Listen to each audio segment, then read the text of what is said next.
I was wondering, do you have some success stories that have come from, these collaborations that have happened between nonprofit organizations? Oh my gosh. Yeah, there's many in terms of, I can give them as collaboratives, or I can give them just as organizations we look at. And I do want to touch base. You mentioned the Alliance and Tiffany Loeffler. Tiffany was one of the first episodes we did as well in that first couple of months. And I remember this thing called the Alliance. What is this Alliance thing? I think she maybe had 30, 40 of these organizations. I thought, well, it's kind of cool. She's got a bunch of organizations. That's neat. Here we are 10 years later. She's got 115 organizations underneath the umbrella of the Alliance. We have since had her back, obviously, for a refresh episode.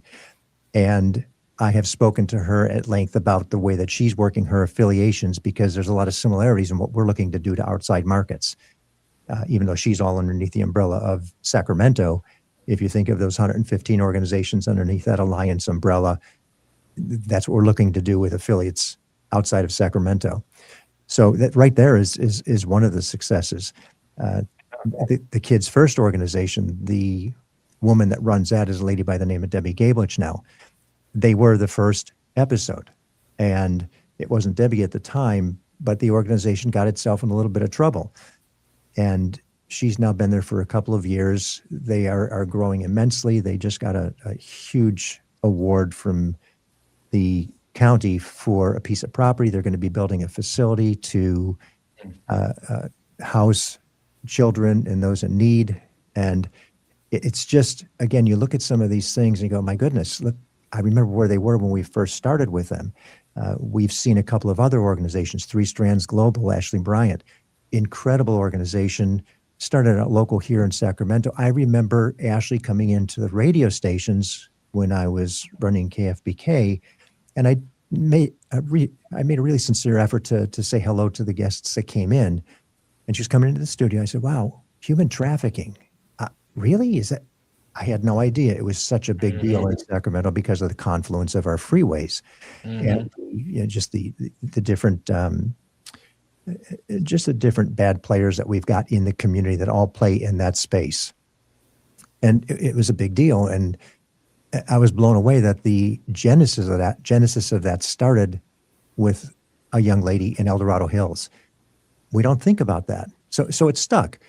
Here we are, fast forward, maybe 8, 9 years later when we first had her on, and the organization is really, really doing well in Sacramento. The next thing you know, the organization is nationwide. It's in Florida. It's in Minnesota. You can see some of their programs when you go to airports. Just another one of those success stories. I think people don't realize that one of the biggest organizations in the city, one of the biggest businesses, it's not a small business, it's a huge, massive business, is a nonprofit. And it's called Pride Industries. Oh, yeah, Pride. And it's been around for quite some time, but it's a half $1 billion business. It's $500 million business. And right, people just don't know. And some of these other smaller county organizations, they're $100 million businesses, but they're nonprofits. And so we look at that, but boy, the list could go on, and the people that started them, and here we are 2 years later, having had them on the show and watching them progress. I'm thinking of Tara Taylor, like with Single Moms Strong. We've got a couple new organizations that have just come in. Connect to Change is one of them. And again, that one's in human trafficking and is also connected to Three Strands Global, a beautiful collaboration. And we see that these organizations that are now starting to collaborate and look at ways to work together are really the ones that are thriving. And in this day and age, as you can imagine, a lot of the budgets have been cut. We saw that the federal budget's cut. We see that continuing to trickle down into the state, down into the counties. And so there's a lot of organizations that are either being forced to choose to collaborate, and in some cases even consolidate or disappear. And while there probably could be some thinning, and it's not necessarily the worst thing, it's much better to see them take their strengths and combine them for the greater good of the cause and the mission. So those are Agree more. Those are the things that we're seeing, and we're seeing it more and more and more. We've been involved with the Community Foundation, an aggregator of multiple nonprofits.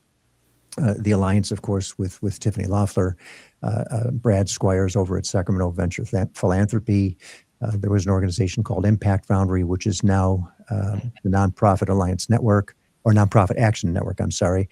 And so we will align ourselves with that. Impact 100 is another one. It's a group of women who contribute $1,000 for the year, and they take and aggregate all that money for the benefit of nonprofits, and they give away $100,000 grants. These are life-changing, dramatic foundation grants for these individual nonprofits.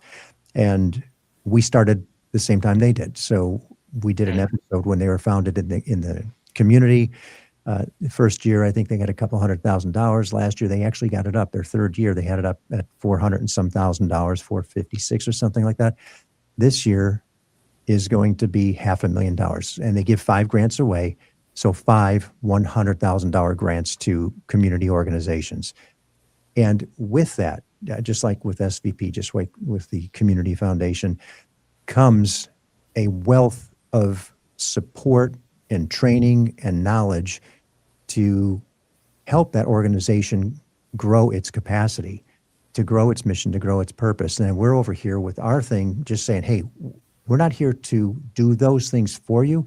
We're here to help you connect, but we're also here to help you get your story seen and heard, because you have a great story and you can tell it in a fast pitch, which is the 3-minute presentation. You can tell it in a long form with a donor meeting, but you have no way to disseminate it in a fast and efficient manner until you get to us. And that's what we've been able to provide these organizations, to get their stories seen and heard. So you can send 10, 20, 30, 40, 100 out with a link.